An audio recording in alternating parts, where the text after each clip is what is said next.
पाकिस्तानी महिला सीमा हैदर को भारत के सचिन मीणा से प्यार हुआ और वो अपना सब कुछ बेचकर पाकिस्तान से भारत आई। पहली बार सुनने में तो यही लगा लोगों को, प्यार की खातिर कितनी मुश्किलें सहते हुए ये भारत आ गई। लेकिन अब दूसरे पहलू पर चर्चा हो रही है कि सीमा हैदर पाकिस्तानी जासूस तो नहीं है, इसका शक बढ़ रहा है। अब तो सीमा हैदर की वजह से पाकिस्तान के हिंदू खतरे में आ गए। सीमा हैदर की प्रेम कहानी से पाकिस्तान में रहने वाले हिंदुओं पर खतरा बढ़ गया है। सीमा हैदर के मुद्दे पर पाकिस्तान में भी चर्चा चल रही है।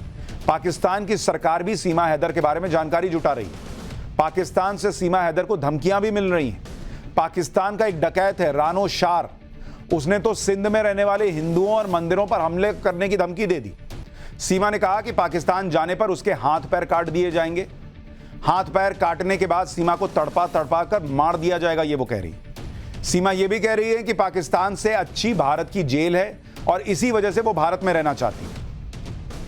लेकिन सवाल यह है कि सीमा हैदर कब तक भारत में सचिन के साथ रह पाएगी, क्योंकि सीमा की तरह एक और पाकिस्तानी लड़की इकरा इसी साल फरवरी में भारत आई थी। इकरा भी भारत के एक लड़के से प्यार करती थी और शादी के लिए भारत आ गई। इकरा और सीमा की कहानी लगभग एक जैसी है।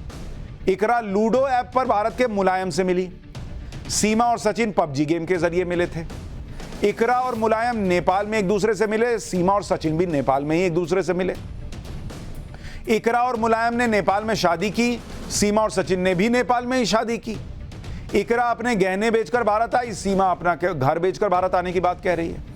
इकरा अवैध तरीके से भारत आई थी, सीमा भी अवैध तरीके से भारत आई। जनवरी में भारत आई इकरा को फरवरी में पाकिस्तान वापस भेज दिया गया था। सवाल यह है कि क्या इसी तरह से सीमा हैदर को भी पाकिस्तान भेजा जाएगा। इकरा को कानून के मुताबिक भारत से पाकिस्तान भेज दिया गया। सीमा हैदर पर क्या फैसला लिया जाता है वो तो जांच के बाद ही पता चलेगा। लेकिन सीमा हैदर भारत में ही रहेगी या पाकिस्तान भेज दी जाएंगी, इस पर भारत का कानून क्या कहता है वो भी आपको बता देता हूं। भारत की नागरिकता 4 तरह से मिल सकती है। पहला तो है कि भाई आपका जन्म भारत में हुआ हो तो आप भारत के नागरिक हो गए।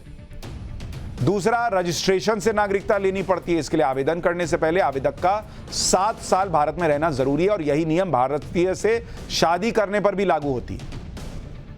तीसरा है वंशज होने के नाते, यानी भारतीय नागरिक का बच्चा जो विदेश में पैदा हुआ उसे भारत की नागरिकता ऑटोमेटिक मिल सकती है।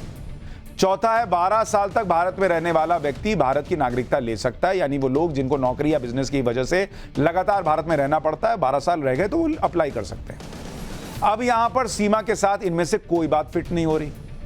सीमा को भारत में सचिन के साथ रहना था तो उसे भारत में सचिन के साथ शादी करनी थी, लेकिन सीमा हैदर और सचिन ने तो शादी नेपाल में की।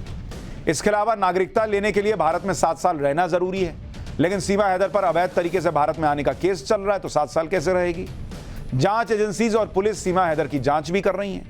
जांच पूरी होने के बाद सीमा हैदर को पाकिस्तान डिपोर्ट किया जा सकता है। सीमा हैदर का भविष्य फिलहाल अधर में है। सीमा की जांच चल रही है, जासूस होने का भी शक है और दूसरी तरफ भारत का कानून है। लेकिन सीमा हैदर नोएडा में सचिन मीणा के साथ रह रही है और वहां सीमा हैदर को देखने और मिलने वालों की भीड़ लगी हुई है। सीमा हैदर से मिलने के लिए सचिन मीणा के घर पर लगातार लोग आ रहे हैं। सीमा हैदर को लोग अपने अपने हिसाब से तोहफे दे रहे हैं। सीमा भी इस अटेंशन को एंजॉय कर रही है। स्थिति यह है कि सचिन के पिता ने घर पर आने वालों से कह दिया है कि पहले रजिस्टर में अपना नाम लिख के एंट्री करो, उसके बाद सीमा से मिलने मिलेगा। लेकिन लोग सीमा को गिफ्ट दे रहे हैं भाई, अलग लेवल पे चीजें चल रही हैं। लेकिन अभी जो गिफ्ट मिल रहा है, सरकार जो है वो कहीं गिफ्ट ना दे दे कि वापस पाकिस्तान जाओ।